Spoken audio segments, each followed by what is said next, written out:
Ladies and gentlemen, welcome back to the Blank Kanvas Show collaboration with Out the Frame podcast with my man Blek, man. This is another week, another good week to where I'm reaping the benefits of winning my first beat battle. So shout out to the 17th Cypher. And that's kind of how me and Blek got together, man. It was like, yo, I've interviewed enough. You know, I don't want to keep it stale. I've enjoyed my albums and the production and everything I put out. But I'm like, nah, it's too much going on in the in hip hop, and I love talking hip hop. I love talking about what's going on out here. The battles, it's just AI. Is it AI? Is this the real Drake? It is the real Drake. Ross coming back. Like it's just too much. It's bottled up in me, Blek, man. I gotta get it out. So that's gonna be the show today. We're gonna go from the beginning of the beef as far as just in recent iteration of it.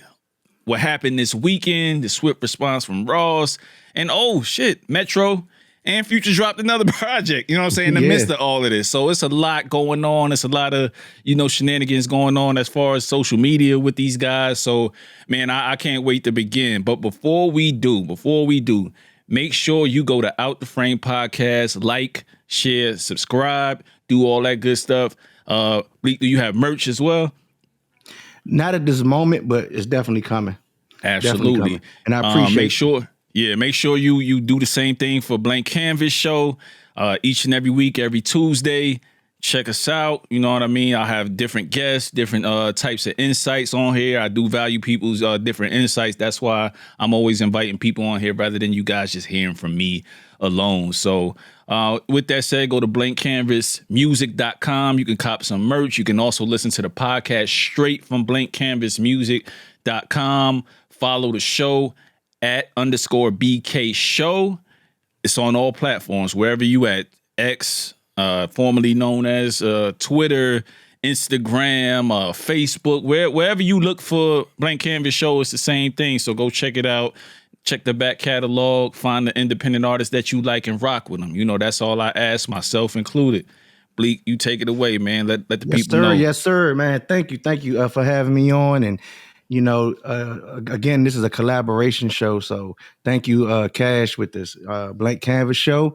And, me, Out the Frame. And we started talking, I guess, earlier, was it last week or sometime? But stuff, as far as hip hop, it started going off.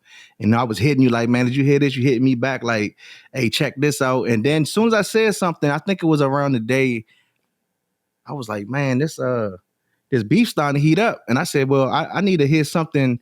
And you said, well, Rick Ross just dropped something. I'm like, just now. And I'm like, for real? And you sent me it. And I was like, damn, it's only been an hour, maybe two. Right, and the response was like, I'm like, damn, hold on. This shit is getting exciting, right? Because we haven't had this in a long time. And I think we started talking about I think it was about the J. Cole, I guess. The apology. Calling the time out. You know what I mean? Like, hold up, bro. Do I want to do this? And I think we started, but we said, look, we're going to do a show. We're going to get into it. Because I think you had a lot to say and I had a lot to say about it. But I said, nah, let's hold it for the show so we can, get the real authentic, expression of what's going on. You know what I mean? But yeah. So man, in real time, you know what I mean? As you're getting all of the is it AI? Is it the real Drake? This from like the Drake response. We'll start there because it really was the response. And I think Drake was waiting until, Future and Metro dropped the second project because who knows what was on there, you know what I mean, as far as shots taken. So we'll start from the album. I'm not sure if you got into Future, if you rock with Future and Metro, or you heard some of the songs that I listened to a little bit of it at the gym day before yesterday. I listened to a little bit of it. Didn't really get into, much of it because, I'm working out. So I really didn't. I just needed something to play along with what I was doing. But from what I seen, though, it was a lot of, I guess, subliminals. And that's the thing when it comes down to, I guess, rap beefs, right? And when people do subliminals, I think, especially over the last few years, I think it kind of watered down what a hip hop diss is. To me, this is why it made Drake's response so, I guess, so powerful in the moment, because people aren't used to people being straightforward, right? And I think I told you before we really got in, I said, look, we're going to save it for the show. I was like, Drake response to me, although like he's witty and he's going to always have bars, but I just didn't think it was a strong diss record, right? And look, the nigga Drake got a fucking beehive like Beyonce. Let me tell you that first of all. The nigga, I said, damn. So if you go against the narrative, I guess, right? I'm like, is these niggas bots or something? Because if you say anything on social media that's counter to, I guess, what is popular, right? And like I said, I think people, when you say certain things, they take it as you are just a complete hater of that person, and that's just not true. Not for me anyway. Like, I'm more so like, if it's, I'm gonna tell the truth. I'm put this way. I'm gonna tell the truth from what I can see, my perspective, right? And it wasn't a strong diss record. That doesn't mean that it was like trash per se. But I do a little trolling when I'm online. I can't lie. I might say it's trash online, but to be honest, from my mouth, it's not trash. But I've heard. I think I came up in the era where, when you heard certain diss songs, it was venomous. You know what I mean? You heard the potency behind it. Like, people didn't hold or pity pat with their wordplay when it came to, and plus I actually watch battle rap. I watch URL. I watch these other, you know what I'm saying? So yeah. I'm like, that's, so when you listen and you're a fan of hip hop and you come from a certain generation, I should say, you understand that people don't, there it's no prisoners, right? You know what I mean? So it's no prisoners. And I think that's why J. Cole may have backed out, because it's not because J. Cole is scared. I don't think he's scared, but people got to realize that Kendrick and J. Cole are a lot closer than people probably may realize. And I think what happened is J. Cole realized, like, okay, it's not, because I think everybody know this, between Drake, between Future, between Metro, between Kendrick, between J. Cole, nobody is going to get hurt behind this, right? But especially the rappers. But I think J. Cole realized, like, it's not about someone getting physically hurt, but are we going to go to the point where the friendship is no longer there? And I don't think J. Cole wanted that, because I think J. Cole really fucked with Kendrick. And I think Kendrick really fucked with, matter of fact, I think, if I'm not mistaken, I seen something earlier that Kendrick actually brought J. Cole on stage, I guess, last night. Yeah, that was old. It was old. Okay. Yeah, it's old. Okay. So to your point. Okay, go to ahead. your point about how Cole felt, because my homie Prez told me to mention this, and it's really like, when he look at the landscape, and I'm not making an excuse for Cole, his apology, that belongs nowhere in a battle at all. But I agree. When you think about how many people, how many frenemies, enemies, whatever you want to call them, that probably secretly want Drake's spot or don't like him. You know what I'm saying?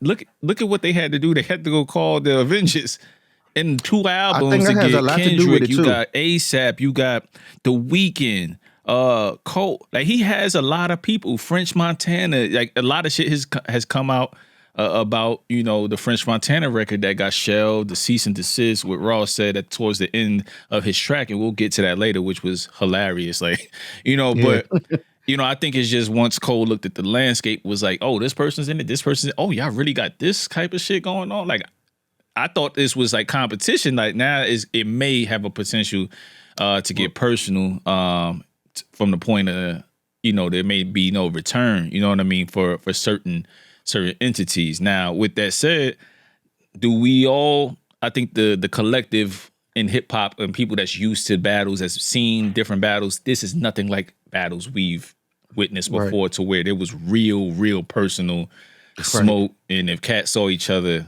there was going to be guns drawn, or right, somebody was going to get seriously injured. I don't think this is nowhere near that, just based on the type of guys that are at the forefront of it all. You know what I mean? But it's already getting ugly. I mean, we'll kind of get into Drake for example on his response. 20 versus 1. I think the reason why a lot of people calling it mid, maybe trash, and or That's me. I great. called it mid. I definitely called it mid. So I think the reason why it's happening is not to discount anybody's music acumen and shit like that and what they like, but I think it's really because it wasn't focused on one person. You know what I mean? But I think at this point, these guys are playing high stakes with this battle. You can't empty the clip on a first response. You got to address everybody, which he did. He had some funny lines. The size 7 shit with Kendrick had me dying. The Metro shit, tell Metro to play some drums, had me weak. Like I stopped the song. Very witty. It's very witty. But Cash, I'm not mad at it. I think also that was very strategic on Drake's part too. You know why? Because any Drake fan is going to say, well, he's battling half the industry. That's what, it's going to be that, right? Which is, like I said, it's true. It is true. It's not like this is made up. He's just calling out people. He is battling, but that's also strategic because then people will kind of say, well, damn, it's like he's fighting all these people by himself, which makes him feel like, oh, he must be the big bad wolf if that's the case, right? But I look at it and say, well, hold on. Drake has constantly threw jabs at these people also throughout the years. So it's not like all of a sudden, because I think we know in that industry, it ain't no real friends any fucking way. It's only favors, right? It's what you could do for me. And since if Drake it's mutually beneficial to us, then we go. I mean, I don't have to be your best friend right now. Blek, I'll tell you, if certain people wanted to collab with me and we may not have a relationship, that's cool. But if this artist, if I can get their following or their fans or a couple, then I'm gonna work with them. You know what I'm saying? As long as they're not whack. We don't have to be. Right. I don't have to believe in their politics. None of that shit. Like I'm just. That's the nature of the beast. Yeah, that's the nature of the beast. And I think, like I said, I think that's going in and it's understood. Like we could be cool and be like you said, if it's mutual beneficial, okay, cool. Let's work together. Let's go to the top.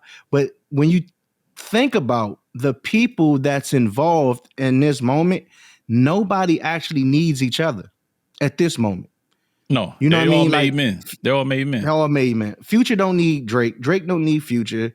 The Weeknd, he in his own planet for real. He's like, the top selling artist of the last 10 years. You know what I'm saying? So now it's easy to have this beef because what are you really going to lose? Now people might say, well, damn, you lost that. But did they really lose? Because for real, at this point in time, I guarantee you everybody's streams is up. I guarantee you. You hit on an excellent point. You hit on an excellent point for there's nothing to lose. Now, when you think about, when I realize pretty much there's no more rules in hip hop or the old adage of if this dude didn't write his raps, well, Drake ain't write his raps at a certain point in his career. He overcame that. The Officer Ricky, that came back and ironically was talking about how Drake sent a cease and desist, but he was a CO. It was like, you see the hilariousness in that, you know what I'm saying? In that alone. And he came back from that when 50 outed him as being a CO in his past. So if all of these guys can overcome that, I mean, including Ja Rule, like Ja Rule's still thriving. He ain't putting out music, but he's still touring. He's still a legend, you know what I'm saying? As far as just the amount of hits he put out. So nobody's career is really dying. At risk. At risk, you know what I'm saying? It's just these guys can overcome almost anything. If to be honest, to back up your point, the two cardinal sins maybe of definitely of rap is being, I guess, associated with, I guess, anything police, right? Especially if you're a street rapper, right? And being I guess having a ghostwriter. Like if you're talking about the art of rap, right? So if you think about it, those two things in itself, if it happened to anybody, let's say mid 90s, let's talk about the Nas J Big era, right? If it happened then, your career was over. Could you imagine anybody from Wu-Tang, anybody from Mobb Deep, like anybody from Outkast, like having a ghostwriter, like somebody wrote your shit? Like that's the whole purpose of being a rapper, is that these is my words from my perspective, my life. Matter of fact, the shit that you wrote had to be about what you was living. That's what Jay said. Couldn't talk about it if you ain't live it. Right. You see what I'm saying? So, and like you said, to be at this point that those things are like, you can be whoever you want to be now. For real. You can say whatever you want to say, and I just think that man's talent is so immense when we're talking about Drake and Ross in particular, being that these are the guys that really went at it this weekend for real. I would say that they can overcome it because they're always a hit away from everybody being like, yeah, I know he. And them dudes made some great music together. They made some. We about to. Damn, we about to lose some good collabs, man. But hey, we not. No, we not. Cash. You think they're gonna get back? I think they're gonna get back. Hell yeah. I think they're gonna get back. It's definitely beneficial for them to do. Come on, man. 2 years from now, if 2 years from now, because think about who we talking about, and we talking about the character. This not to even like defame them or nothing like that, but just think about who we talking about. We just said it. If it's mutual beneficial, they will do it. Yeah. Like I can see all of them probably working together at some point in time. Maybe with the exception of Kendrick and Drake. Maybe with that. But Cole and Kendrick is definitely going to put out probably a project together. If not a full project, definitely a collaboration of some sort. I can definitely, because think about like only if Drake feels like this. I'm gonna be so petty. I know because he said it, and it's like, nigga, your hits, I was on those. It's a fact. Now, if you want to be petty and say, you know what, nigga, I'm not fucking with you. But Drake so petty, what he would do is, okay, bet I did send the cease and desist to French Montana. That's your boy, but I'm gonna do a song with him. The nigga did a song with me. Come on, bro. He did a song with me. Right. And they theirs was extremely personal at a certain point, when it got to that, right. You know what I mean? And my thing about it is these, Ross said it was just the first quarter. And of course, I think this is just a warning shot, right? Of course, from both camps and everybody involved. I just really, at this point, man, after listening to We Still Don't Trust You and everybody's subliminal or direct shots for involved, I think A$AP Rocky, he got to sit this one out. Nobody wants to hear from you right now. Nobody want to hear that shit, bro. I like some A$AP Rocky older music, you know what I'm saying? But right now, bro, if you not come, like, I agree. He could have came way harder, in my opinion, pause, because this man was subbing your wife or your baby moms on the last project that he dropped. You know what I'm saying? And that's why I think it was childish. I think A$AP Rocky's diss was childish to me. Was. Like, okay, I smashed her first. Who gives a fuck if you like? I agree, but that's where I think Drake is going to sun A$AP because he could say anything. You know why? Because he could say anything and it will be believable. He could say something right now. He could say he beat or something that Rihanna that hasn't told A$AP. She got to be. Listen, man. The fact that he entered the fact that he entered the fact that he entered the fray and started talking shit. I believe A$AP need to go to her and say, you need to tell me everything that has happened between y'all. I ain't never really asked you before, baby, but you need to tell me everything that happened, because if this motherfucker come back and say some shit that's true and you know it's true, I'm gonna have an issue. You know what I'm saying? That's the real conversation that's gonna have to happen. Believe no bullshit. If it hasn't already. A$AP gonna have to hit Drake with the Eminem shit. Say it before he say it. So when he say it, it's less venom there. You know what I mean? So, yeah, because it's coming. Do some shit like that. It's coming because you gotta think. This joint came out. This had to be pre-recorded. The Drake response, and I don't think he even considered A$AP with the list of people he had to get to first. That sent very direct shots at him. So it is what it is. He even got Cole a little bit up out of there, and I thought that was funny too. You know what I'm saying? Mm-hmm. Like forget what Cole got to say. So overall, man, if I had to rank it 10 10 points, I said I'll hold true to. I say it's 7.5. I give it a 7.5 out And the it's out of gate. 10, right? Out of 10, I give it a 7.5. That's why I say out it's of a 10. 5. I say it's a 5. You know what I'm saying? And the reason why I'm gonna say it's a 5 is for the simple fact, right? I didn't like the beat, first of all. No, I wasn't in love with the beat either. I'm in love. I like the mixed version a lot. It sound way better, and that's the problem cleaner. Yeah, it sound cleaner with the leak shit. You know what I'm saying? To where it made me feel a way about the song initially before I even heard the real thing. So his camp got to tighten up. You know what I'm that's saying? another thing. That's another thing that we should get into and make clear to the listeners, right? Of Blank Canvas and Out the Frame. This is another reason why I call bullshit on this diss record, right? Because you cannot be at the heights of a Drake, right? And having your music so-called leaked in the middle of a beef. To me, that's testing the waters. To me, that was some sucker shit. That's another reason why I call it mid. Because how could you have a so-called diss record leaked, but it's in what's going on now? So you mean to tell me you didn't have no control over this song, but none of your other shit get leaked, right? You know what I'm saying? But this one disc, to me, that's testing the water. I'm gonna see the response because now I could say it's AI. Now I could say, oh, it wasn't. That's not the, just exactly what happened. That wasn't the real one. Let me clean it up. Because to me, that was testing the water. I think he kind of did that back with the Meek shit. And I ain't saying that he leaked it, the first disc song. Well, it came on like on SoundCloud or some shit, I think first. No, I think, well, it was, what I mean by that is when the first song, I forgot the name, it was Energy, and then he came with Back to Back, right? I forget the order. Order of them. I forgot. But I think it was Back to Back was the second song, right? But I think Back to Back hit a little harder because the first song was it's like a jab before the hook. You see what I'm saying? So I think this time around, it was the jab before the hook.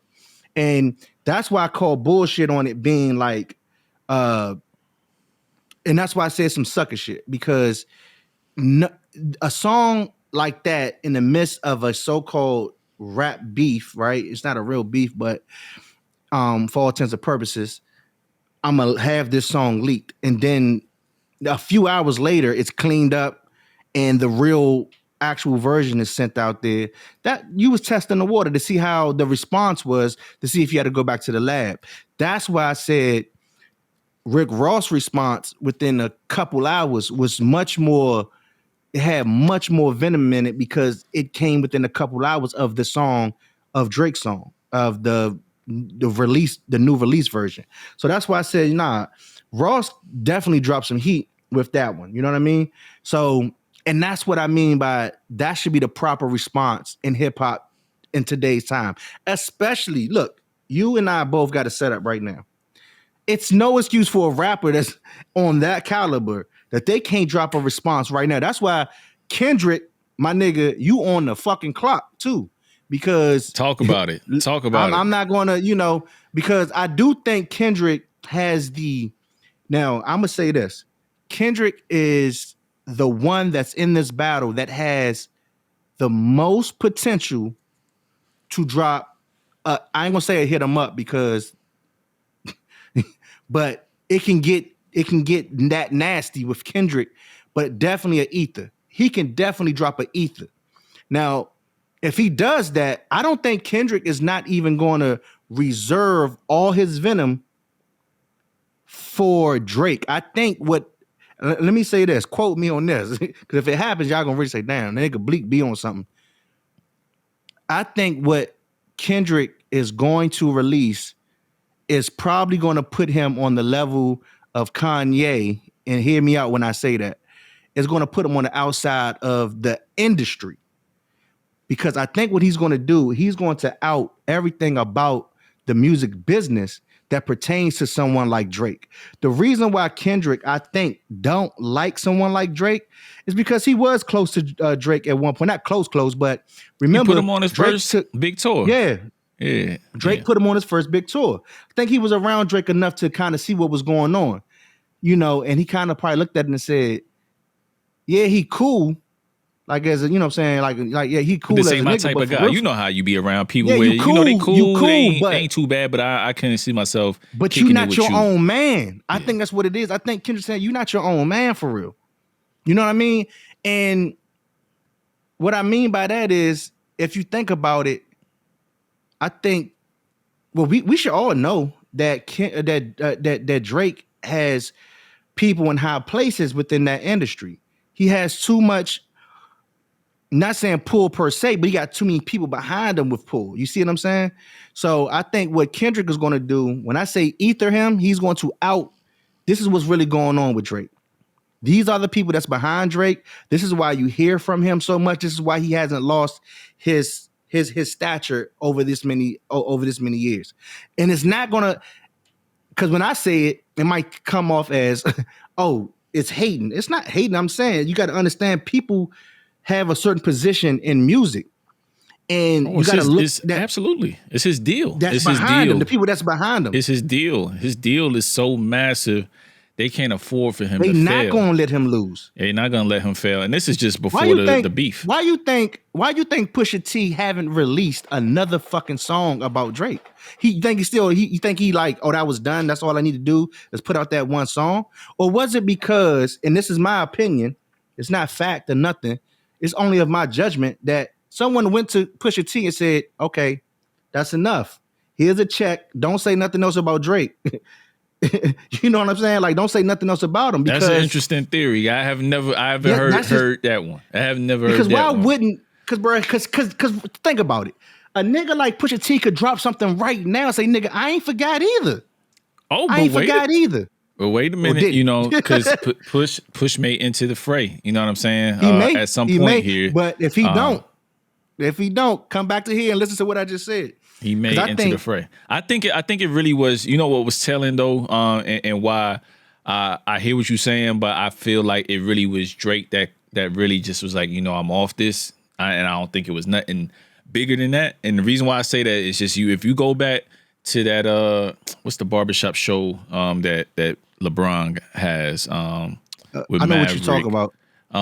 But yeah, The Shop, right? The Shop. So remember when Drake was kind of saying, you know, once he started to mention certain things in the record and certain people, and like, you know, is this what we really doing? And you know, he became an apologist right then and there, bro. Like, so I just feel like, okay, as long as we keep it, you know, not personal and not get too personal and shit like that, then it's cool. I'm with the shits or whatever if you test me, but I don't think there's a certain line that he was willing to cross at that time, because he even mentioned Virginia, mentioned his wife and all this other shit, then got extra petty on the intro to the latest album. And I forget the name, but it's a something Virginia with Drake's latest project that dropped. You know what I'm saying? And I'm gonna figure it out. But when I say that is like, I just think that now that he's battle tested, and has, you know, kind of went toe to toe. Virginia Beach, that's the name of the song, y'all. So, you know, he was kind of trolling. That's another thing, see, that Drake he be do. trolling. He do shit like he that. Be doing shit funny like shit that. like that. He be doing funny shit like that. And then, you know, expect nobody to say nothing. And then he'll probably say something very small. So I'm listening to that track again for, you know, any details or a little diss. And it may be something that only him and Pusha know, you know, where he says something. And that's how. Now, that's the real. Now, that's the how real these guys shit. do things. That's how they do things. That's the real shit that Drake be doing, and I think is actually genius when he does do that. When you drop a bar that only you and I know, that's like me and you right now. Okay, let's say me and you got a strong history, right? And I know something about you that only maybe me, you, and a select few know, but no one really in the industry, no fans would know, but I know, and I say it. That would sting a little bit more because you're like, hold the fuck up. Oh yeah, it's on now. Yeah, because first of all, like, was I around, or did someone in your circle leak it to me so I could say it? Which makes you, you know, that's like that. Listen to that paranoia that Kendrick was talking about. I'm too paranoid for this bullshit. I'm just gonna fire off. If I thought you said it, if I felt like you said it, if I feel like you're gonna say it, I'm just gonna be the aggressor because I don't really fuck with y'all for real like that. So who knows where you'll ultimately go with this? I'm gonna be the first one to say the aggressive shit and to, you know, with Kendrick, you know, like you said, he's on the clock. But right now, I don't think Kendrick has said anything that warrants like it being anybody being scared of what he possibly could do. Because I think Drake at his height can do.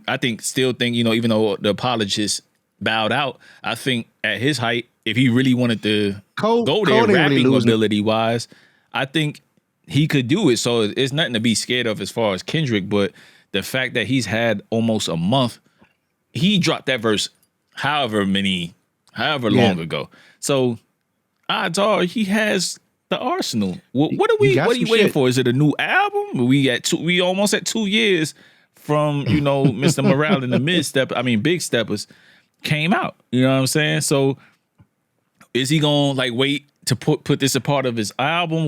What's really happening? And are we gonna just have to be patient in all of the influx of like not subliminals, but very direct disses? Like what do you think is gonna happen? You know what I'm afraid of? We doing this show right now. And tomorrow, right. Some shit day or two from now, maybe tonight, it drops. But we'll just revisit, do another collaboration and break that down. But I would say this. I think what Kendrick is going to do, because Kendrick, like people gotta realize, I think after Good Kid, Mad City, To Pimp a Butterfly, Damn, and Mr. Morale, Big Step, I think Kendrick kind of went away and kind of lost himself and found himself.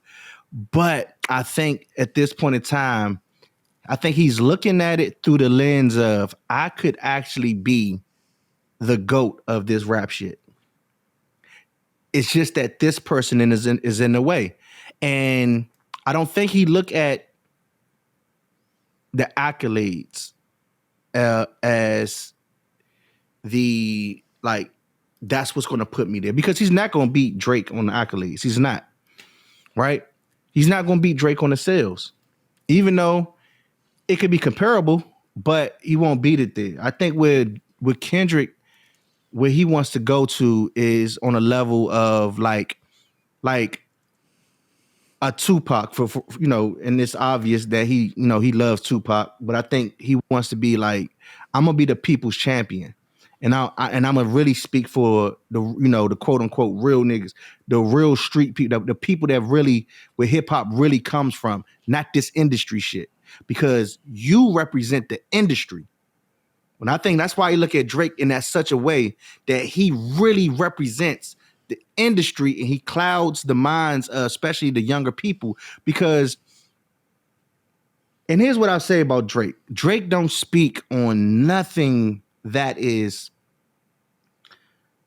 social, right? Anything like that, he just stay away from it, no matter what it is. You know what I mean? He just stay away from it. And that's his prerogative. He can do what he wants. But that's not what hip hop was built on. You see what I'm saying? And I think certain people is always gonna hold the essence of hip hop in their hearts. Right? And for a long time, I'm kind of babbling at this point. Jay-Z didn't do it either. Jay-Z kind of won me over in his later years because he started to talk about certain things, which I understood, because now as I grow up, I had to realize too, like, oh, Jay was waiting to get in a position, which he did, and which is fine. I'm not even mad at that. But certain people, while they hold a certain, I guess a certain stature in hip hop of of not just love but be loved, like Pac, Nas, because they talked about social ills, they talked about certain things.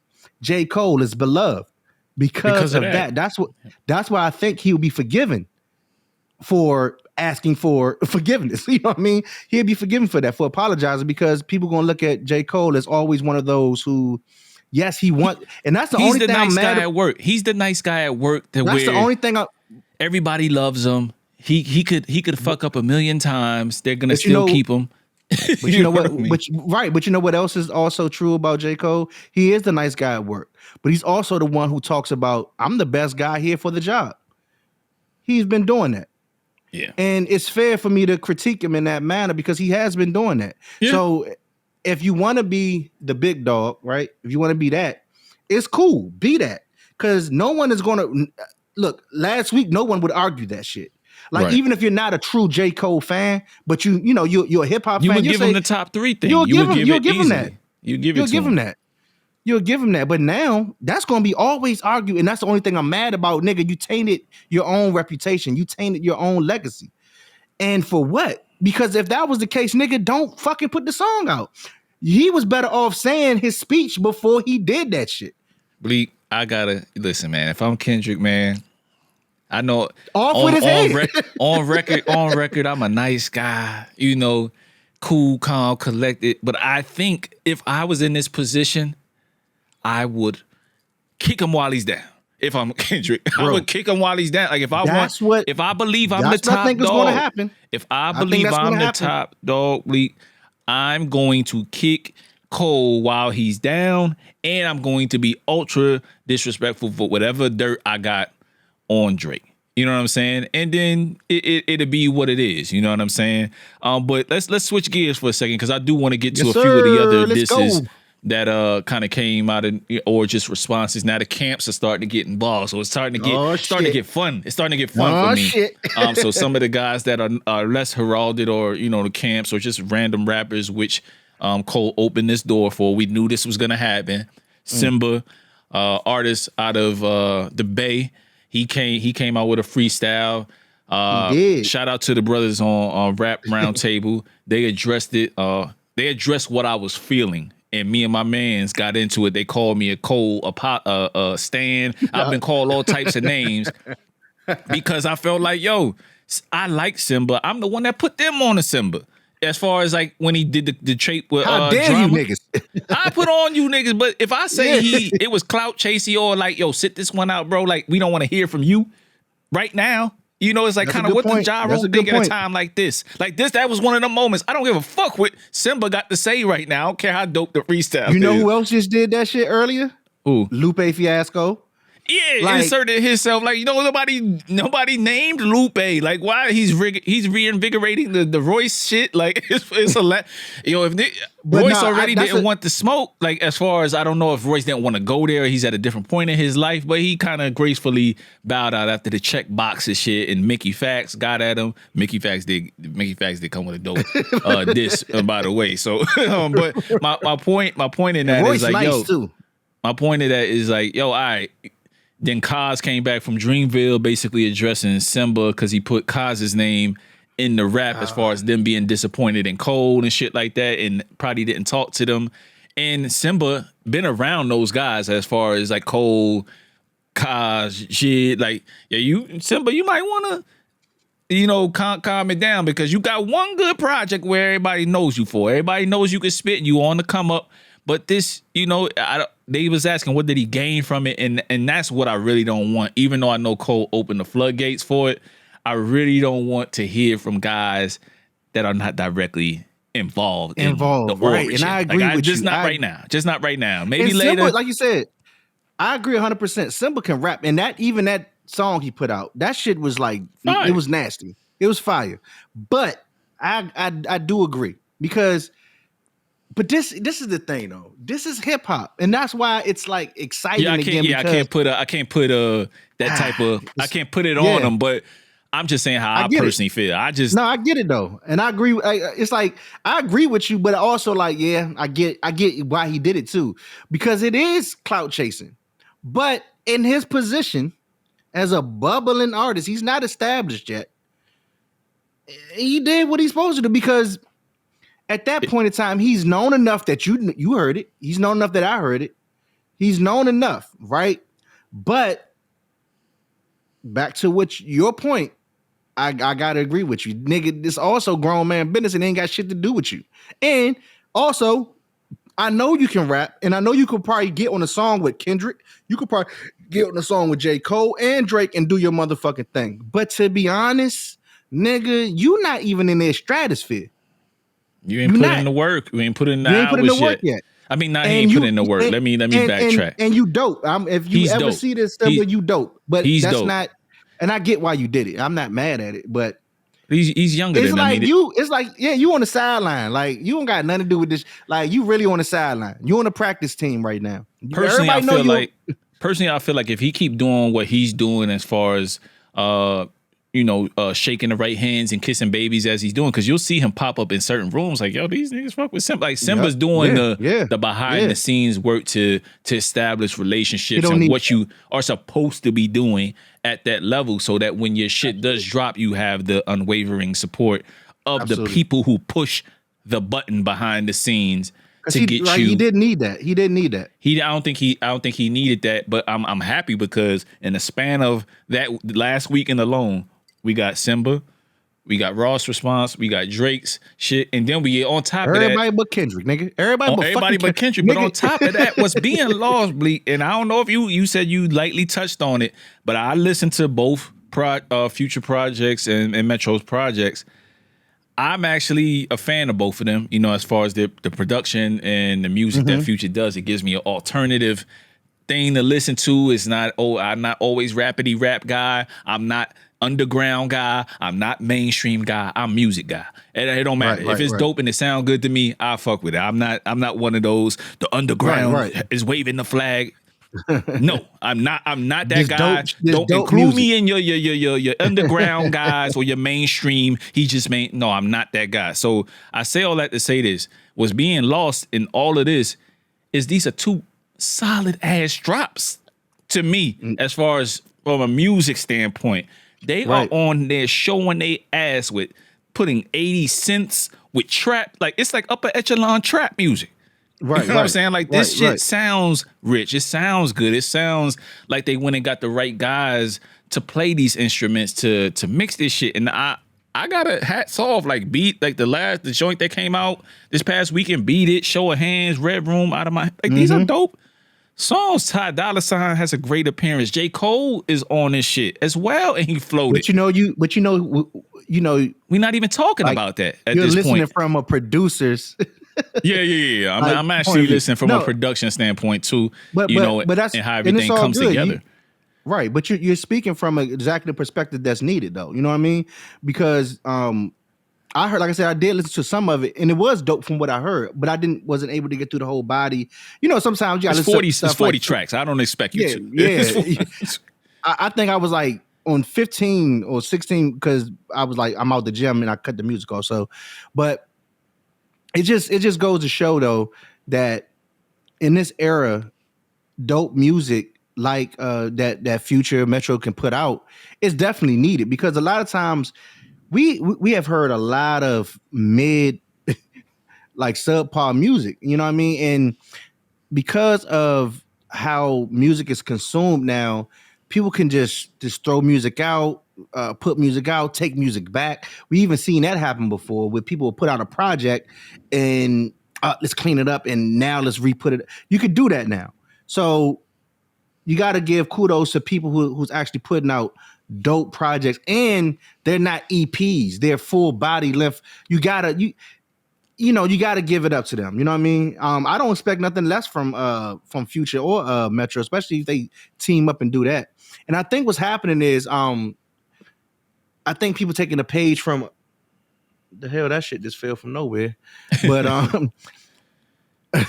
I think people taking a page from Nas and Hit Boy and understanding, like, get a dope producer with a dope artist, sit down and cook, like really bring that out. Because I think a dope producer can pull from an artist more than the artist can probably sometimes pull from themselves. Because an artist is, in a sense, is an instrument to a producer. A producer can look and say an artist and say, all right, I like the way you said that, but let's say it this way. And let's take this verse and let's make this second verse the first verse. You know why? Because this one is going to, I know you get what I'm saying. Yeah, I know you get what I'm saying. So I think that's what's happening. When someone find a groove and they can kind of understand where you're coming from musically, and it's a two-way street, beautiful things are going to happen. It's just so happened that we're going to make this dope ass music, but this motherfucking nigga. We got to get this motherfucker out of here. We got to get this little snake motherfucker out of here. Exactly. That's exactly what it is. So let me ask you this, though. I want to ask you a question. Do you think a lot of this is personable, like it's a personal thing, not personable, but personal thing, or is this coming from some form of jealousy, hate, like underhand hate, you know what I mean, for Drake? Because Drake has had that top spot for a decade, maybe even more. I'm thinking about it now. It's 2024. He's been out since at least 2011, right? Or a little bit before then. So he's been over a decade. I think it's really just it got to be just centered competitiveness. around.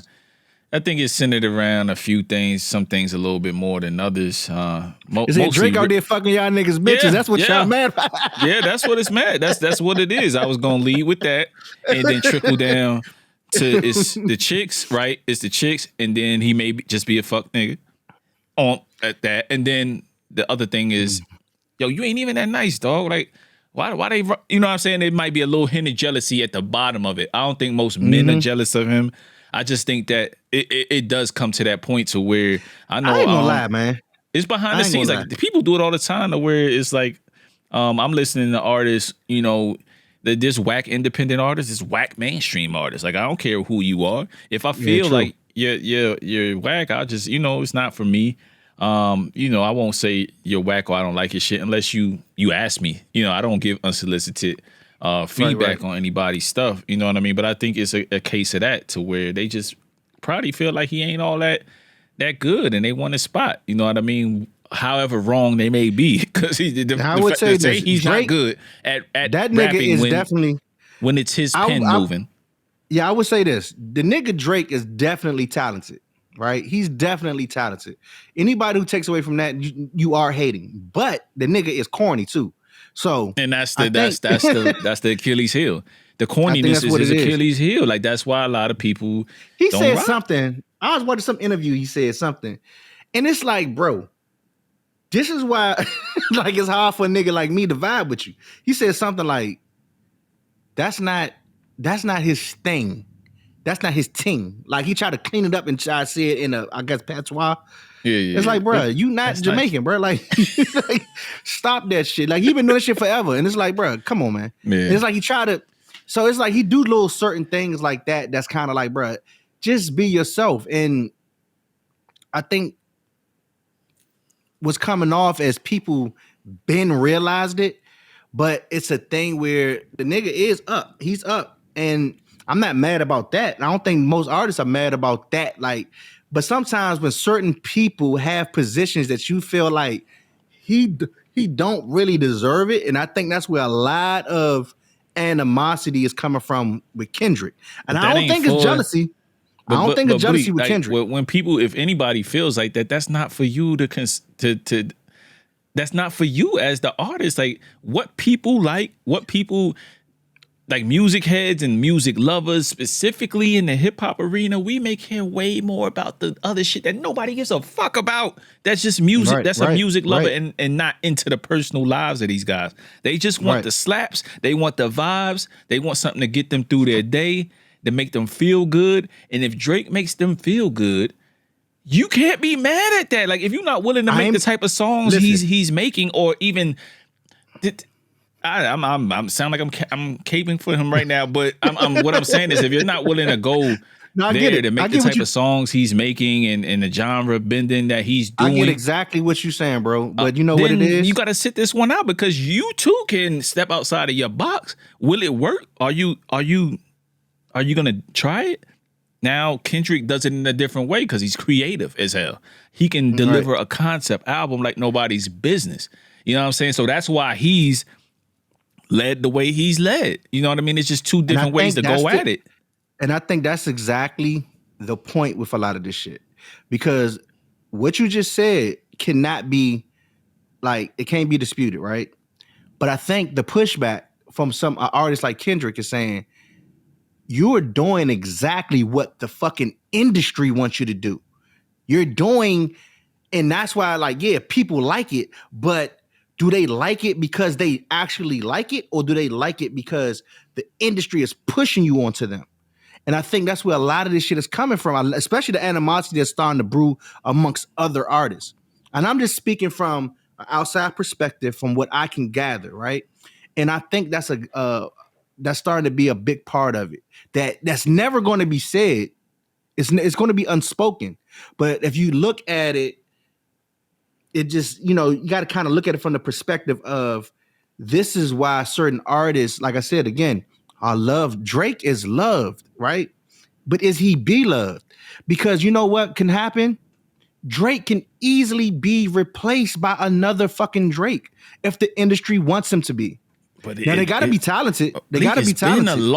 It's been a long. This man been here since what? 08? Right. So far gone 08, 09. But he's but it's working though. You know what I'm saying? It's working, and that's why it's like, well, if it ain't broke, don't try to fix it. Right. And I mean, if I'm him, I'm gonna be honest with you. If I'm him, I'm like, this the thanks I get. The amount of motherfuckers I've given number ones or hit records on and extended their careers. Migos, think about it. He jumps on Migos record. They're out of here. I'm not saying the Migos weren't gonna be what the Migos was gonna be. I want you to run with this point. So many people who benefited from the stimulus. Keep naming them. Run with this point. Keep naming them. Every single person that dissed them is on that stimulus package to where he's helped out in some point. Did he whether help it's City coming Girls? on tour, the Weeknd, just the co-sign. Maybe Weeknd never signed. I don't know their business, but they was affiliated in some way. The co-signs, right? The co-signs or getting on your song. Either way, that's helping you. You know what I'm saying? For me, and I'm not personally, mad, and I'm not mad at that. I'm not mad at it either.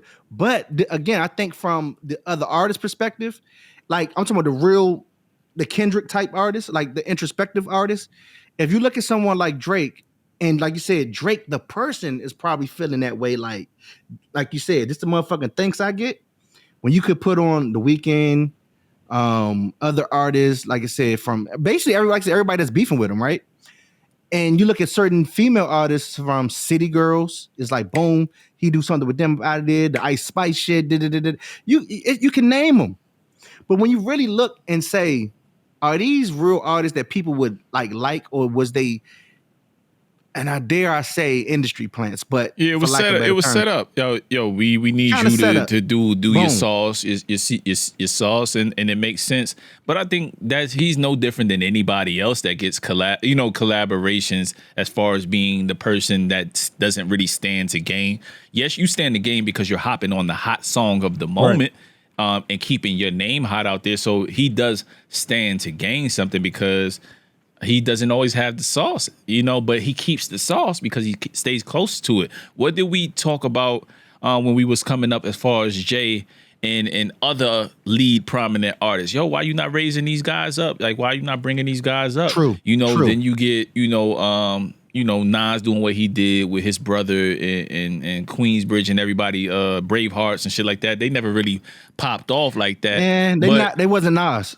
They wasn't Nas. Then you got, Rockefeller, you got Murder Inc., you got these guys with these teams, but like who truly emerged? Like, I don't think there's been a number two guy that's truly emerged as the guy, not as a result of a death or nothing. Like Drake, we haven't seen that. The only person I could say is maybe Kanye. Yeah, Kanye coming up in Rockefeller. Like Kanye and Drake is a comparison that is fair to make in terms of like the guy that was in the crew. You didn't know what he was gonna be, but then oh shit, now he's one of the guys you cannot not talk about when you talk about different eras of hip hop. And this is a sidebar, right? Conversation. Do you think? Because I always ask this question to people, and I just want to ask you real quick: do you think Drake had a better career than Lil Wayne? When it's all said and done, yes. That's crazy. When it's all said and done, yeah. And that's crazy because if you think about it, the career that Lil Wayne had is second to fucking none. Been doing it since he's 12, 13, or younger. He's the Michael Jackson of rap for real. You think about it, like talking about coming in at a certain age and a grown man, like he's still doing it. You know what I mean? So I just asked that question because it's like, bro, we've never seen. And I would say, like, really, it's from the aspect of sustained excellence. You know what I'm saying? Like, yeah, for sure. Everybody, I think most rappers, and don't quote me on this, I'm not looking at everybody's demographics, but I would say a lot of guys have 3 to 5 year runs max where they really run it. True. Where I'm thinking really on top. Yeah, I'm thinking of the Nellies of the world. I'm thinking of the, T.I., Hoes, the Jeezys, T.I.s. Like everybody had their moment where they were the man for like a good 3 to 5 years. They couldn't miss. Right. Every project, every mixtape was on fire, but then they still have careers, but it's not the same. Every album, the Jeezy album came out last year. We didn't flock to it like that. It was all right though, but it wasn't. It wasn't all right, and then you have other artists where they may have been just career artists, like just always here. When they drop Always something, it's fire. They always here, but then like if Lil now Wayne drop a project tomorrow, all this shit we talking about, it stops. might be- It stops. It stops. It stops It is because we're crazy. gonna all go listen to it. And if don't let it be fire, don't That's let it what I'm be. saying. Let it be- Don't let let it us be on get that a level. glimpse of the Wayne that we really want to hear because we haven't heard and that Wayne. the production is right. You got me in a fantasy land right now because I don't know if you watch we need that. all of the shows, but I've been very hard on Wayne because I really felt like, all of the turmoil he's gone through, like he really hasn't had a chance to lock back in a traditional sense and making an album for sure. in I get it. quite I some get it. time. I get it. So like these down years that he's had, you know what I mean, whether it's personal shit or just the music ain't what it is, like he's still showing up on features when he does show up, but And he killed. That's what I'm saying. Like Wayne, when he shows up, it's his song now. Like it's his I song wonder what now. he thinks. I wonder what he thinks. Do you think at some point does he come into the fray with anything, or is he just kind of just Think about this. When have you advising ever? at this When point? have you ever heard never anybody dissed. want to smoke? That's what I'm saying. He's not doing shit. He's not jumping in this.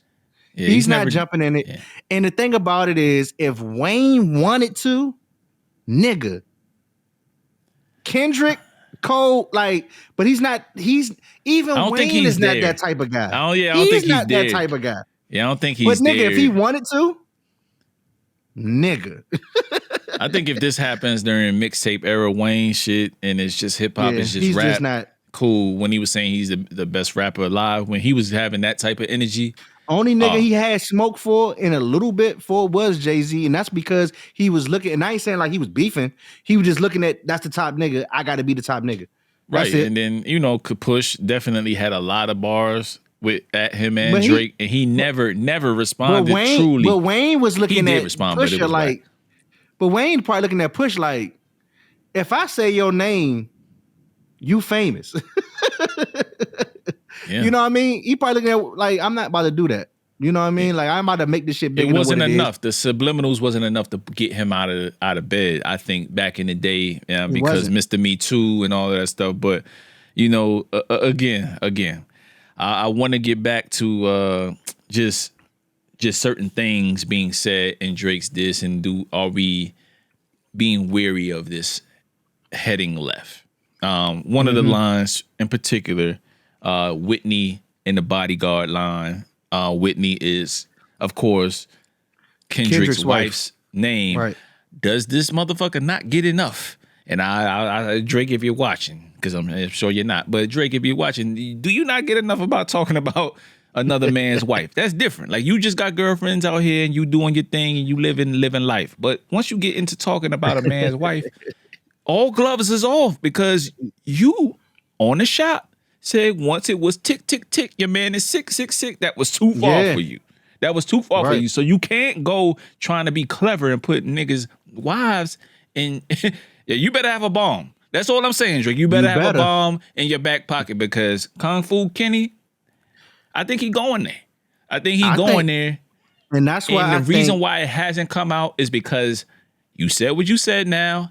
I got a little bit more ammo.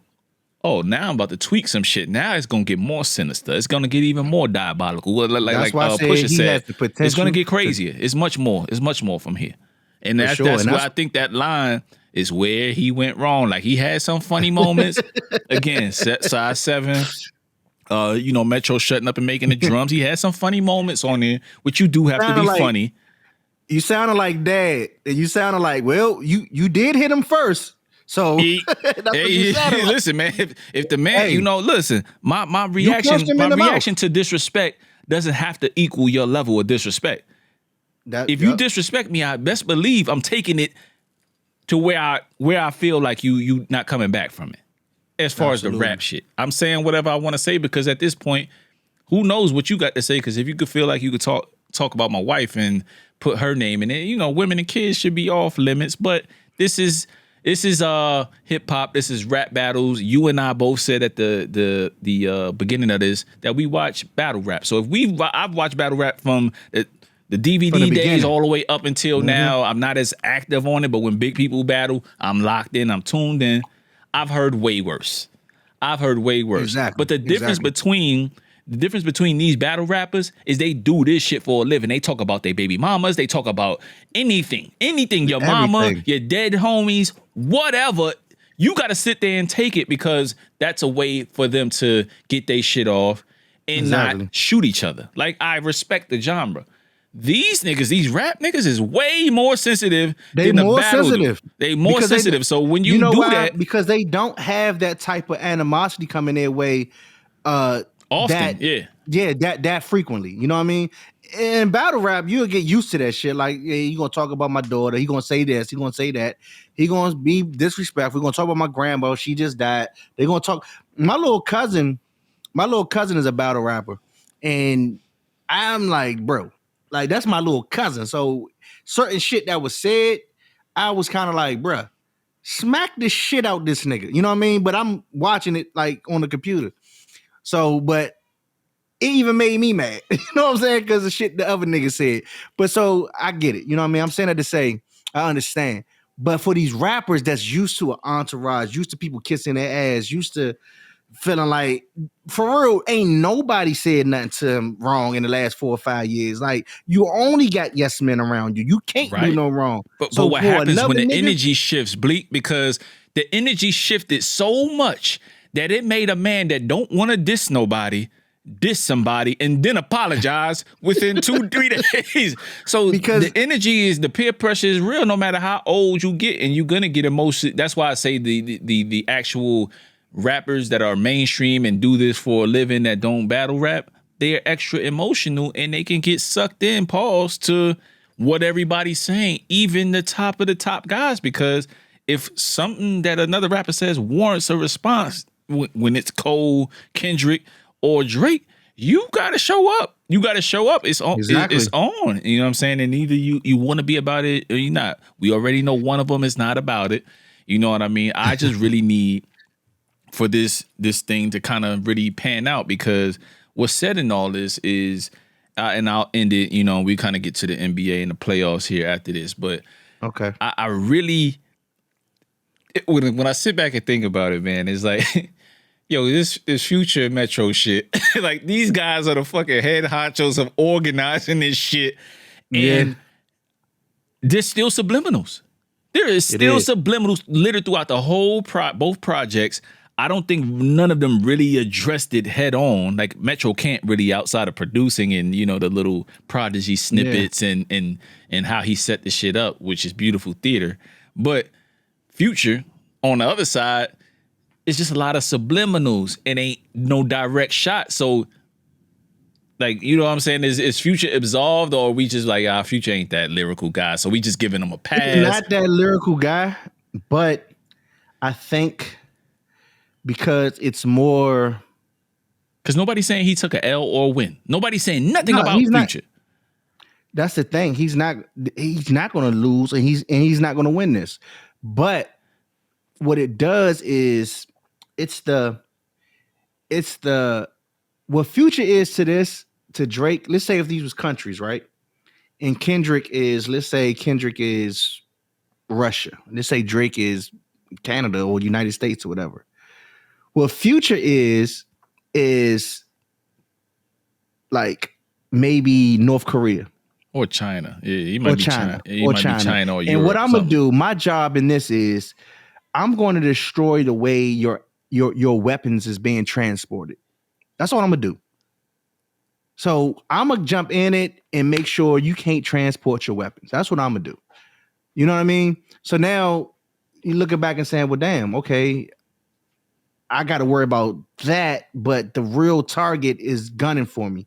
Or I know I need to be, instead of worrying about them, I need to worry about. So it's like you're getting your right arm pulled, your left arm pulled, someone's pulling at your leg, someone pulling at your right leg, and it's like Drake is getting pulled in these different directions and can't really respond directly because the only thing he got in his vision, you know what I mean, is Kendrick and vice versa, you know what I mean?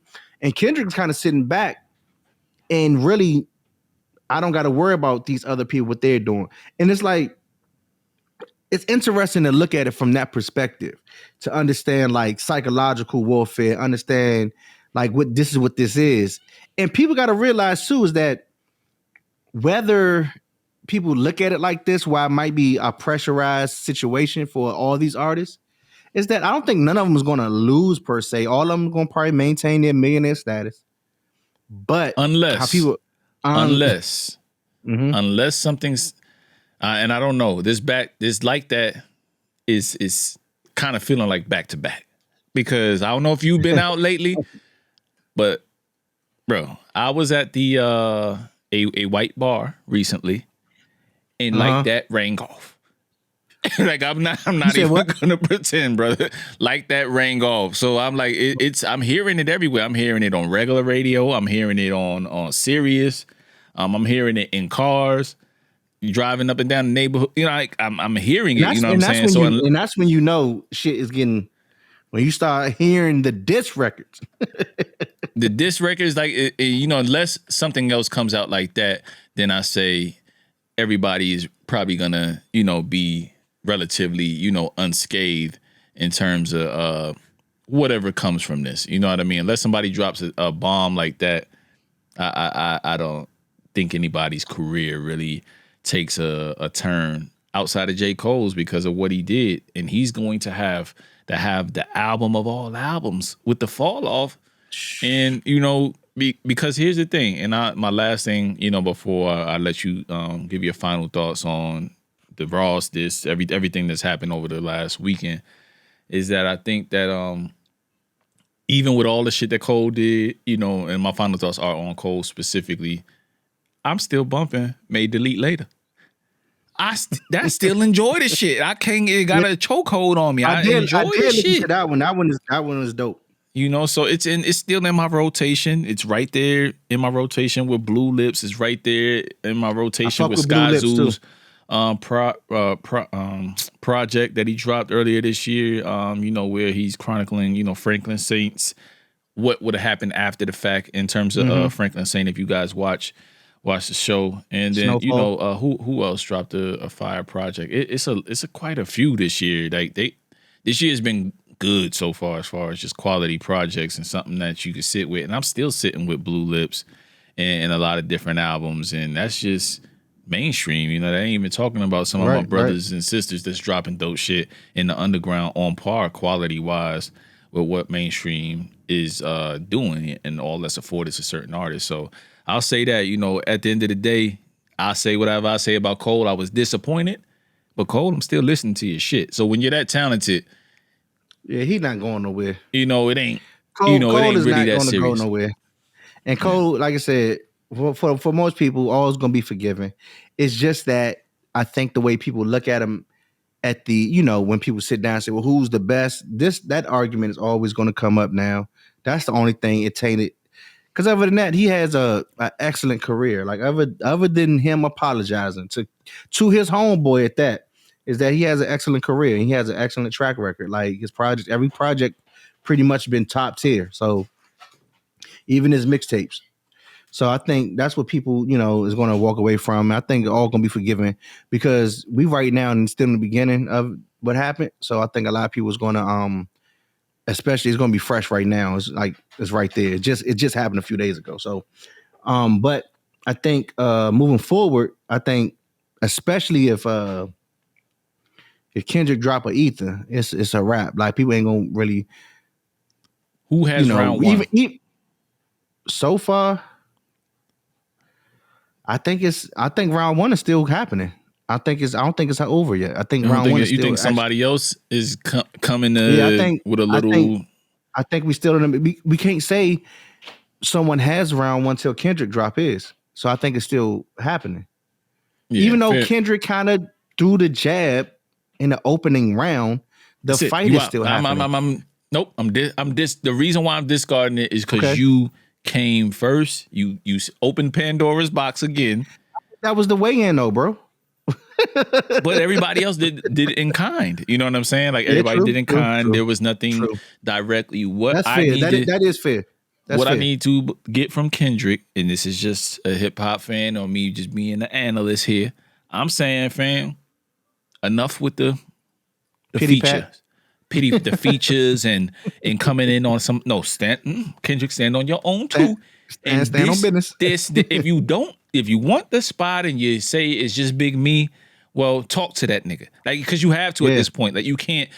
There's nobody else to diss. There's nothing else to say. You could stick a fork in Cole and in that and keep going, because that was your original diss. It was just those two guys you was coming after. So I want to hear that, and kind of how he addresses a lot of different things. How does he address Ab-Soul and Daylight being on PI? Like, it's a lot of little things that Kendrick has to address. I think he will.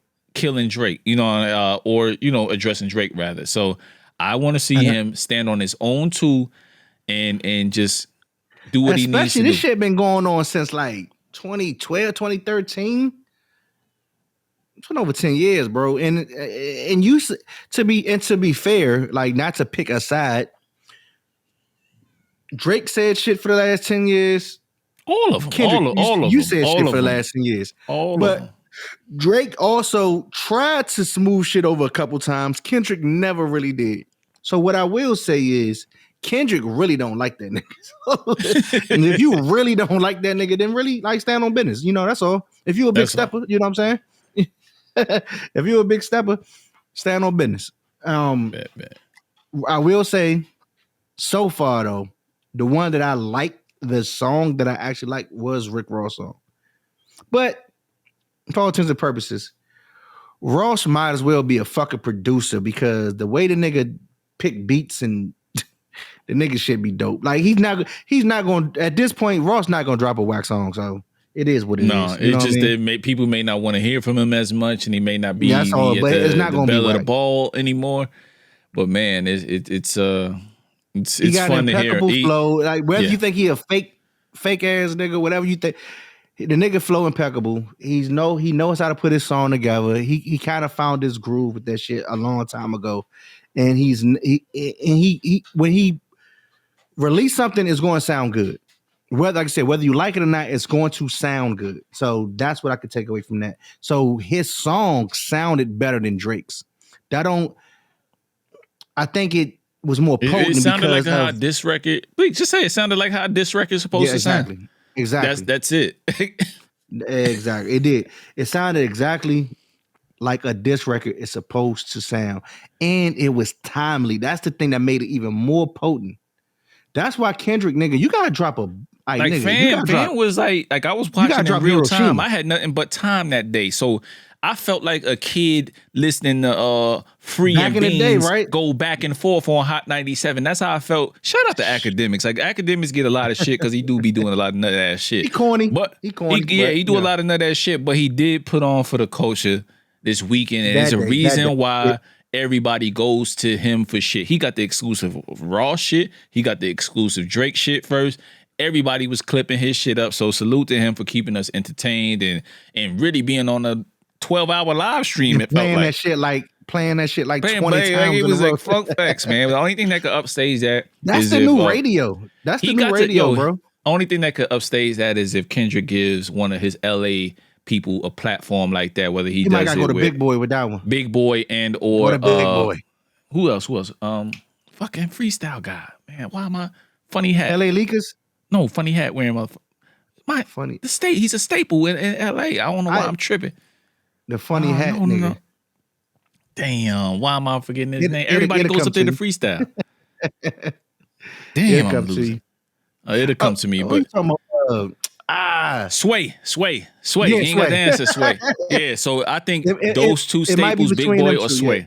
Big Boy or Sway is where he needs to let it rock, and I think that we would get great analysis in live time from those guys. Like, they're too respected in the culture. So I want LA to stand up and give Kendrick to give that platform. Too, so. That makes Facts, sense. facts, facts. So let's So go let's get left, man. Let's like I said, I do enjoy Ross. If I'm thinking about it, I enjoyed Ross's the most. I think Drake's was a very dope effort. real quick on that. When I said earlier, I said I didn't like the beat that Drake picked. So Elliot Wilson, he put out I guess a remix of Drake's disc on Hit 'Em Up, and it was like, am I fucking with it better because it's the Hit 'Em Up beat? But it made it sound more potent. I ain't gonna lie. Like, Yeah. so when you get a chance, go check it out and look up Elliot Wilson. Dude used to do XXL. Yeah, I follow Elliot. Yeah, Okay. he the old media that I respect. That a lot of youngins they say he boring, but I A still lot like of people ain't informative. gonna, like I you said, still the like youngins ain't gonna know who he informative is. music guys and shit like There that you to where go. it's not There you go. salacious. So that's my bag. We're on the same page, bro. Yeah, But yeah, he dropped So that joint. I said, damn, this shit sound that much more potent because it hit him up. And I don't know if it was like that. You know how sometimes you familiar with shit and it made it, you know what I mean? right. So that's why I think it was. I just think Drake need to make up with Ross and have him pick the beat for his response. You know to, what? to I think on the sidebar, I think Ross need to produce for a lot of people because I be listening to certain people's shit and I'd be like, damn. Oh, he definitely needs to executive produce the older he gets. You know what I'm saying? Man. Facts. Like, I ain't gonna lie to you. This is a quick sidebar. I had this dream about this shit. I said, man, because AZ, one of my favorite rappers. Mm-hmm. I said, if AZ ever had like some Rick Ross type production, oh my God.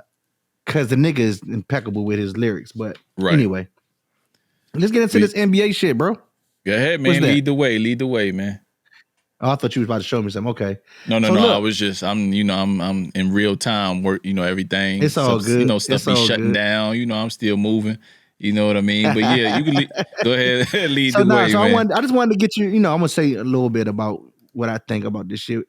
But we got the play-in from, I'm going to do the play-in East and West, and then I'm going to go into the East and West. So basically the play-in, right? So we got we got on the East Coast, we got the Bulls versus Hawks, right? And the winner between the Bulls and Hawks will play the Celtics as the eighth seed. So who you think and then the loser will, let me see, who the loser play? They'll go to they'll go, the loser will go and play whoever the 76ers and Heat loser is. Okay, bet. All right, so who you got between the Bulls and the Hawks playing the Celtics? I think I got the Bulls, man. With the Knicks, Knicks is my team. Even though y'all see me rocking Seattle Supersonic shit, but don't. You just on some fly shit right now. I'm just trying to matchy. I'm on my old man shit today. Yeah. But yeah. So I would probably take the Bulls, man. Just watching them more recently. I think like they're healthy at this point. DeMar DeRozan's balling. They're young boys. Kobe White. I think he should be one of the candidates for most improved player, along with my man DiVincenzo on the Knicks as well. So I just think that the Bulls pull it out. But again, the best player on the floor, if he's playing, is Trae Young. So you just never know. You never know what you're gonna get from Trae Young. You might gotta. So that one's gonna be close. Trae Young could change it.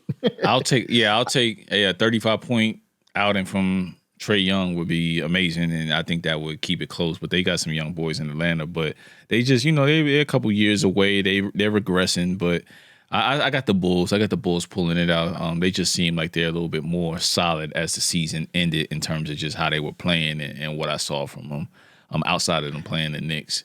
And then as far as the 76ers and the Heat, I have where they playing in Philly. I don't trust Philly like that, so I got the Heat. Heat. You know what's crazy? I agree with both picks. Yeah, but because we already know if playoffs is kind of weird because it's two things, right? When it gets to playoffs, it's always come down to your superstars, but the others, if they show up, that's what the team that because your stars usually going to show up in the playoffs. Sometimes they shrink, like someone like James Harden shrinks for whatever reason in playoffs. He shrinks, but I do have the Bulls and I do have the Heat, but I can't not sit back and say like if Trey Young show up, what could possibly happen, and if Embiid show up, what could possibly happen? We already know like they can change the game. But once let's say Oh, the to be Heat fair, I does. have the Heat. I have the Heat and the 76ers getting in. That it's the 7th and 8th seed. However it pans out, I definitely don't Okay. have. I definitely don't have Atlanta or the Bulls making it pass out of this play-in. Like they'll both be Okay. home for the summer to work on their games and shit. So that's yeah that So then let's go to the West Coast, and we got this was going to be a good one. The Kings versus the Warriors, and the Pelicans. Lakers. I think Lakers just spanked the Pelicans like yesterday or the day before yesterday. They just spanked the shit out of them. So I don't think that's going to be like a fair game, to be honest. Like so. Yeah, I don't think the Lakers are gonna duck smoke at all. So I think that they're gonna go ahead and secure getting in the playoffs. Like Yeah. you can't even risk that because they can lose to the Kings or the Warriors, like one game take Yeah. all. Like you don't want to chance that. Like them two teams are too good and have too much firepower, and for one game only, I'm not sure if I, truly trust the Lakers yet, even though the stats suggest so. Like their record on the second half since the All-Star break has been up there amongst the best. It's been great. Their defense, they're finally healthy. It's just like, and especially what they did last year, that just kind of went to show you. Last game, AD did tweak his back. That's concerning, Right. but That's a concern for sure. So I think that they got to get it out the way. LeBron's going to go. But the way LeBron been playing, he's toying with these people these days. Like he's really reached this. Like I mean, we already know he's been great his whole fucking career. So and he's never really been one of my favorite players since because I know people. You just LeBron lover. No, it's not like that at all. But I'm not one to like discredit anybody. LeBron, the way he's been playing this season, like you said, since All-Star break. Man, he's really showing he's on a different level, especially when it comes to his IQ. He's on a different level. He really controls the game with his mind, and that's he's been showing it. Like so, who do you have in the other game? Who do you have in the other game? Now that's the game that's going to be exciting. But I'm gonna tell you, the Warriors are so fucking dangerous right now. You know why? Because Klay Thompson has been showing up lately. And if you got Klay remotely resembling his old self, along with Steph, along with Draymond, just give me 22, Klay. Just give me 22. That's it. That's all. That's all we need. Give me 22, and because and Wiggins, Steph's gonna show up, and Draymond is playing Wiggins is basketball. The guy. Wiggins is the guy. Not only, and I don't disagree with you, but not only Wiggins. If Kuminga, if Wiggins and Kuminga show up, and Steph do what Steph do, Draymond do what Draymond do, and then you got. And by show up, Blek, I mean show up in terms of energy. What the loose balls, the extra rebounding. That's what those guys. They are more athletic than a lot of guys at their position. You know what I'm saying? They may not be able to shoot the hell out of the ball and be hella efficient, but if they are disruptive, like they can be, Kuminga and Wiggins.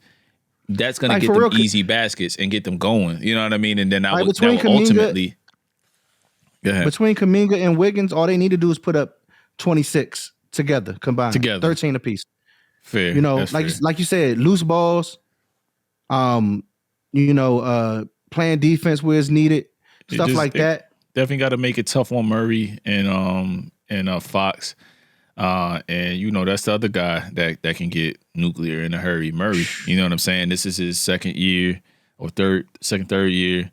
And man, that kid is a quiet assassin, man. He'll walk in buckets. So that's the one X factor. You already, know what Sabonis is gonna come with. You know what Fox is gonna come with. I think Monk is out, if I'm not mistaken. You know what I'm saying? So they'll be missing Monk. And I forget who else they'll be missing. But yeah, I think the Kings lose this game, even though it's at their arena. I don't think either one of those teams really home court isn't really a big deal. And specifically, Golden State. On the West Coast. Ever since they moved, man, like that arena, it's not it's not the Oracle. You know what I mean? It's different. Right. Teams not afraid to play them, and and they've regressed a little bit. But if I'm had to be a betting man, I say both the Warriors and the Lakers ultimately move end on. up in the 7th and 8th seeds. But then look, if the Lakers move on and they play the Nuggets, I think it's man. I'm gonna tell you this. I'm gonna tell you like this. If Lakers move on, play the Nuggets, and they beat the Nuggets,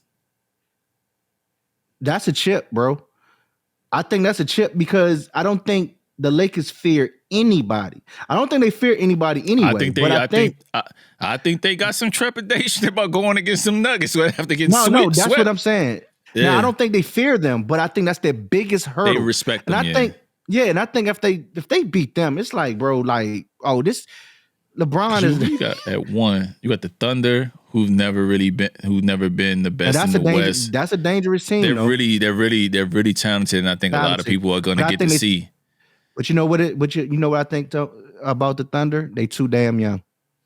I know, but they've been working people all year, man. Yeah. Because I'm gonna tell you what's going to end up happening. Let me tell you what. Because this is what happens, man. If you're a fan of the NBA, you know this what the fuck happens.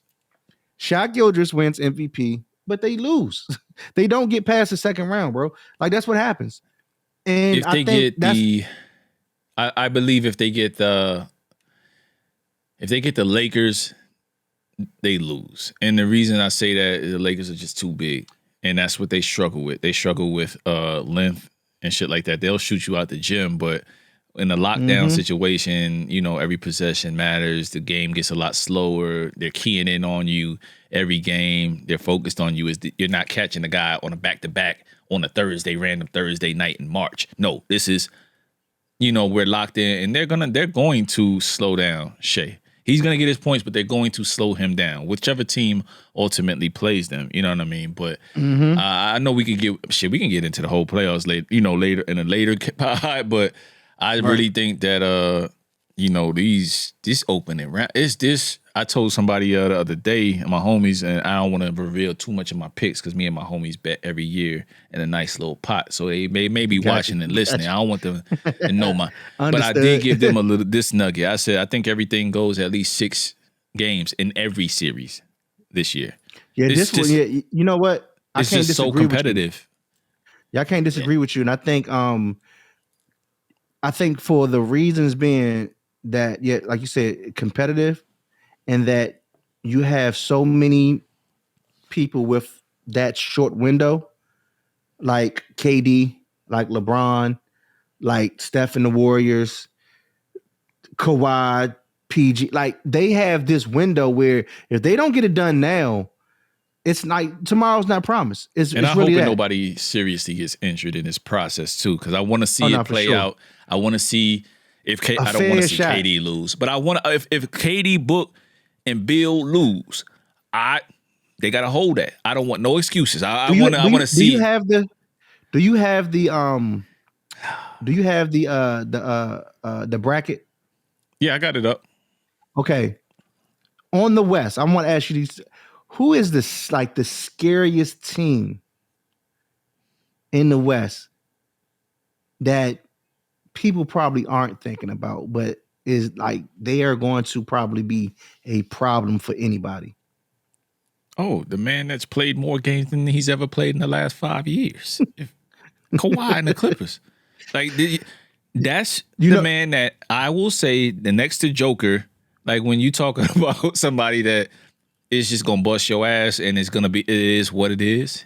I think he still has that in him in a playoff series. I think he's just been kind of treading along, playing his games because he has to play a certain amount of games. That's very interesting, right? But I say it's the Clippers because they've looked well all year. They stumbled towards the end, but they very well could have been a top 3 seed. In the West, they just kind of injuries and they stumbled towards after the All-Star break, and then right behind them with 1 and 1A is the Mavs, the team that they're playing. Those are the 2 teams that are my nigga. Listen, because that's why I said it's Kawhi, interesting because Kyrie is in his zen-like mode. You know what I'm saying? He's saging shit. Luka cooking. He in Hey, good bro, that's what's spirits. so funny about this shit Ramadan because I over swear, with. He, even though he eating again, like fam, like it's wartime. got to be on. I ain't gonna lie, like that's the one I want to see, and that's why I said so. It's interesting you said the Clippers and Kawhi because I was looking at the Mavericks like, bro, I just know what that they Toronto. so scary.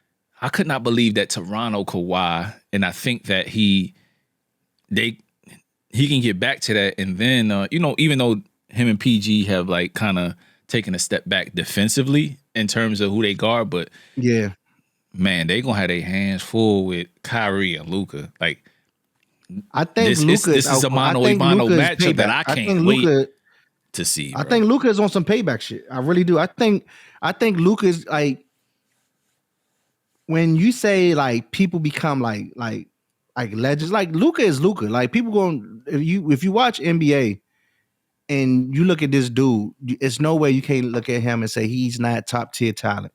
But I do believe this is going to be Luka's true coming out party. You remember I'm saying this, that I think we're going to see him destroy PG because only PG or Kawhi is going to guard him. But I think he's going to put up at least in this series, he's going to have at least 2 40-point games. Yo, but I'll tell you this: like, if you get cooked by Luka and your PG or Kawhi, and then vice versa happens, because we know Luka don't play no defense either. So I think the Mavericks can't give up as much as what Luka gonna get in order for them to be successful. I think that's what's going to happen. I think they're gonna cancel each other out. You know why I think that's why it's going to happen? Because when you look at James Harden, and you look at PG, look at that. Like he got a guard. There's nowhere on the floor. He's going to have to. Yeah, he's going to have to pick up somebody. To play both sides.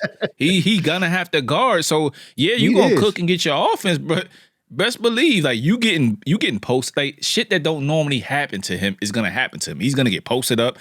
It's gonna be faced like he's gonna be tested at a different level because somebody's gonna be on the floor. Harden, Pete, hey, you got to guard one of them guys, and that two of them guys are gonna be on the floor at all times. So no, that's for sure. I just think Luka might because then the other thing is, man, I don't think nobody Luka over there. Be clear, Luka, I trust. I know he called. I think he already came out when they went to the Western Conference Finals. I just think he gonna cement some shit. If he get past them in a convincing fashion, you know what I mean. But I think, like I said, I don't think nothing is a walk in the park. I think the fans are in for a treat this year because personally, Blake, I want to see a change in the guard this year in terms of just get these old niggas the F out of here. I just want to see it because like, it's time for new stars. It's time for people to start recognizing the Shades, the Brunsons. I think it will be. I think it's time for it will be this year though. And these teams to where I'm off on a tangent and I'll close with this. These teams that feel like they could just turn it on when it's playoff time. No, motherfucker, you old. Like LeBron, you old. You just can't turn it on. These young boys got the wheels and they want the smoke. I'm talking about the Heat with the Heat culture shit. And I'm being biased because, they took us out last year. But what I'm saying is it's only so long fake thugs can pretend. Like you can't keep waiting until the playoffs and end up in a 7-8 seed and then try to come back for that. That's not something that you want to repeat. I agree. And that's what the Heat are doing. That's what the Lakers are doing again. You know what I'm saying? I will say, to your point, it will be a change in the guard. I do believe that. But the only old, just say quote unquote old team that I feel like is a definite threat if getting past round one is the Lakers. But yeah, they got the team makeup to do it. I think that's what it is. I think them being healthy, having the team makeup. They don't got the coach, but LeBron is the coach. So yeah, it's a wrap. Don't listen to anything Darvin Ham has to say. That's it. Nothing. This motherfucker been experimenting for 82 games. Like, what's your final lineup, the bro? different lineups. That shit is not going to work, bro. And I think this time is like, because LeBron legacy is on the line. I think he's going to look at it and say, fuck that. We doing this. And in the playoffs, you can't do that, man. Like, lock into your 7-8 guy rotation. maybe 9, just in case somebody go down. But it is what it is, man. Like, stop playing around. I agree. Go with the guys that got you here. You know, Rui is back, and he was cooking last year, and I think he a big time player. I think like a lot of these vets on the Lakers are just ready for this time of the year. You know what's crazy? Like I don't got nobody in the East being a threat to this championship. Not even Boston Celtics. Word? No. I really don't. I don't know. Listen, I know you're a Knicks fan, right? But no. It ain't even the Knicks. It is not even the Knicks. I just think that Boston is so fucking tough. Like, they are, but I don't think they are. You know what it is? They are talented, and they are talentedly tough, right? I don't think they mentally tough. I don't think they have that dog in them to the point where they feel like they're gonna. I don't think they got a 7-game series in them. I don't think they have. I really feel like these guys. I really feel like we got to start at this point. Tatum and Brown got to be held accountable because they've been getting away with murder for a long time with losing. Like I think it's because years? they've been so. I think it's because they're so young and they've reached Eastern Conference Finals in such a young age, like so regularly. Like we be shooting them bail because now we'll say this, but having Drew Holiday over there could make all the difference. I'm talking about as far having the mental makeup. But I will say, if any of these series they go through, see, here's the thing I feel about Boston. If any of these series they go through, let's say they do get to the finals, if they go through a 6-game series and a 7th-game series, they better be sweeping some shit because they're going to need it. Now, I think if they have a tough fight, first, second, third round, you go to a 6, 7 seed, I think they're going to wear themselves out before. Because then if you think about, let's say if Celtics do get to the finals, and let's say they facing the Lakers or the Nuggets or the Suns or the Clippers or Dallas, I don't think they have enough to beat any of those teams. I'm wholeheartedly disagreeing with you on that. I think if they are the second most complete team outside of Denver. When I'm talking about reserves, I agree with that. With reserves, so I mean, mentally, like, because I was thinking, I think mentally they got there last year to the finals. So I don't see. Oh no, I mean the Heat got to the finals. Sorry, but I just think that that'll be at the forefront of their mind, where like there's no excuse, man. You can't have teams come to your home court, beat you 3 games, like if you're the number 1 seed. I think it changes this year because everybody is down in the East in terms of star power. Like I don't think the Heat are as good as they were last year coming into the playoffs. I don't think they don't feel like a real threat. Yeah, I don't think Embiid and the Sixers. I just don't think it comes back around. They seem like they're a piece away.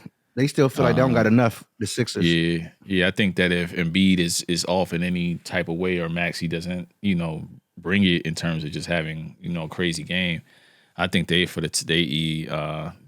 I don't even know if they get out of the first round. Like, I just think that, of course I'm being a homer, but I'm worried about playing the Heat and or Philly because these are 2 teams that are really fucking good. You know what I mean? But these teams could easily be out of the first round. The biggest threat to the Celtics, I think we play the Celtics well. I just think that they're, on paper, I mean, and respectfully so, man, they fucking 15, 14 games over the second seed. Like, and that ain't by accident, you know what I'm saying? So I'll end that there. Sure. Like I like Boston, but the feeling that you have, I feel it too. I feel like they, they could be for the taking. It's up for grabs with them. Yeah, it's up for grabs with them. Like I said, they definitely a talented team, and like you said, probably one of the most complete teams for sure. But I don't think. I think that's why they went to go get someone like a Drew Holiday because. And KP. Yeah, for sure. I just think the mental toughness is there with them alone. Like, do you really trust Tatum mentally tough? Like talent wise, of course. Brown, yeah, I talent wise, of course. I trust him. I trust him because here's the thing. One thing I can't say is that he shied away from any moments that he didn't succeed in.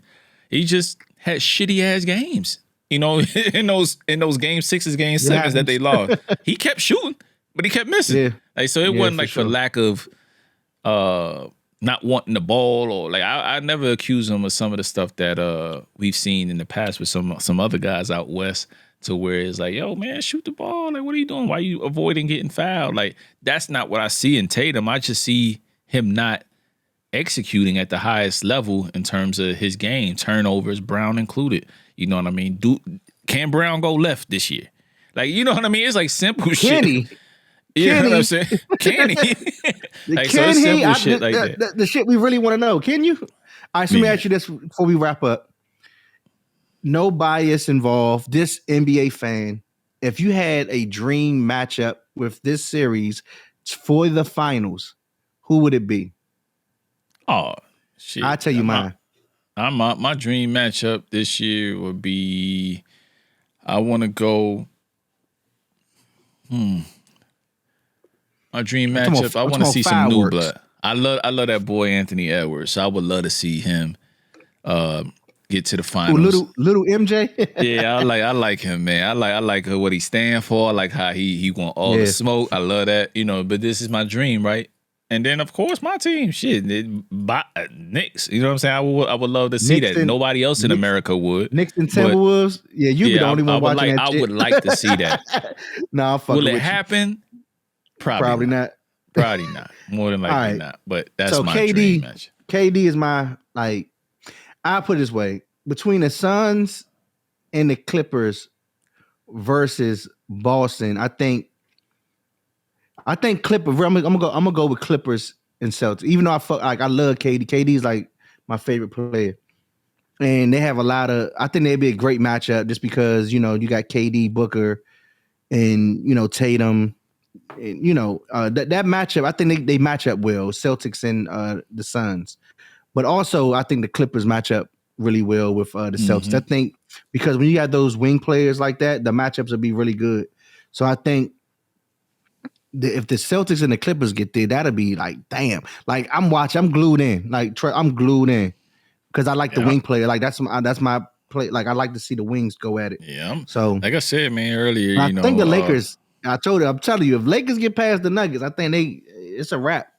Yeah, you LeBron too scary. Try it. You got to try it. You got to win this game and just say, you know what, fuck it. I mean, we got to see these motherfuckers eventually. Let's just go ahead and win this game, get the 7th seed, and I'd rather see them early before they get on a roll and feel like they can beat anybody. You know what I mean? So that's it, man. So, yo, Blek, this has been a dope collab. I know it's one of many. In regards to that, we'll definitely catch back up in terms of the playoffs and how they move along, first round matchups as they kind of get into it and tap in and just see where we at with what we said now versus what actually happens. The first 2 games. So I think we could make a plan to meet up after all of the home, the home games have ended on that first round. In terms of the seeds that have home court advantage, and just kind of reassess and see what we thinking and what we seeing in terms of just the NBA, outside of just music talk, man. So I'll leave you to it, man. To plug anything you got. Oh yeah, for sure. Check out the Frame podcast, man. There you go. Check it. Check me out on Out the Frame podcast. That's on Twitter, on YouTube, on Facebook. Out the Frame podcast. Yeah, that's it. Check me out. And same here, bro. We'll check we'll check back in, and I appreciate your time too, bro. Facts, same here, man. So I hope y'all enjoyed this collaboration. One of many between me and Blek, and then also with other podcasts. I'm looking to do this with other podcasts that are in the music and sports space and stuff like that. You know what I'm saying? We greater when we collaborate together, man. So with that said, this is episode 11 of the Blank Kanvas Show, and in the collaboration with Out the Frame podcast. OTF, so y'all tune in, y'all tap in. We appreciate y'all. One.